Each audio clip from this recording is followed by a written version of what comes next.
Hi, this is Jaya. In this video, we shall see the summary of In the Cemetery Where A.I. JOLSON is Buried by Amy Hempel. The story opens with the unnamed narrator visiting her friend. The friend's name is also unnamed, and the friend is in a hospital near Hollywood in California, and she is dying, presumably of cancer. The friend asks the narrator to tell things I won't mind forgetting. The things the narrator tells her friends are funny and light. Items of trivia about the first tape recorder in America and the flying pattern of the insects, things which may or may not be true.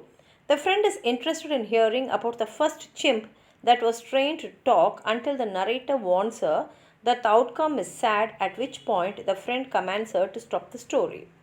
When the friend introduces the narrator to her nurse as the best friend, the narrator notes her use of the here rather than my. That is, she says the best friend, but she should have said my best friend.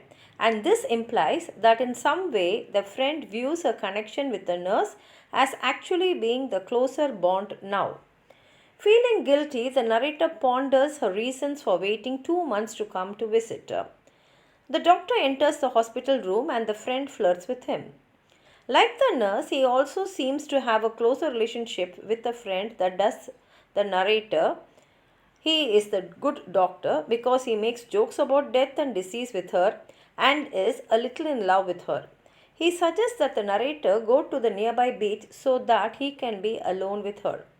At the beach, the narrator muses on other forms of danger, recalling a time in college when the two of them thought they could forestall an earthquake by repeating earthquake, earthquake, earthquake because it never happens when you are thinking about it. The verbal repetition, however, did nothing to prevent an aftershock during a 1972 earthquake the friends witnessed as college roommates. This thought foreshadows the friend's impending death. She will continue with her joking references to death, attempting to ward it off until she dies. The narrator returns from watching teenagers displaying aggressive health on the beach to find a second bed in the room, a bed she realizes put there so that she can spend the night. She rattles off more trivia for her friend and they watch a movie together lying side by side while eating ice cream. They achieve their former closeness for a moment when the narrator feels sleepy from the injection given to the friend. The two drift off to sleep, but the narrator dreams her friend has decorated a house in festive streamers. When she wakes, her fear overpowers her compassion, and she tells her friend, I have to go home.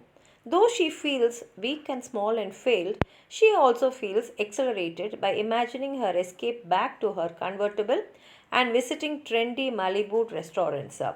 The friend throws a fit upon realizing the narrator is leaving, yanking off her protective mask and running out of the room.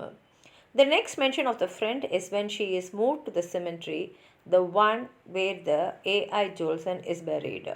It seems likely that the narrator has never been back to visit. The narrator enrolls in a fear of flying class that same day. She also finishes the story about the chimpanzee that a friend did not want to hear. The chimp used sign language to communicate with its baby. Even after the baby dies, the chimp attempts to communicate with it, fluent now in the language of grief. And here ends the story. If you have anything more to add on to what I've said, please write it in the comment box. Like the video, share it with your friends, and if you have not subscribed my channel, please subscribe and support. Thank you.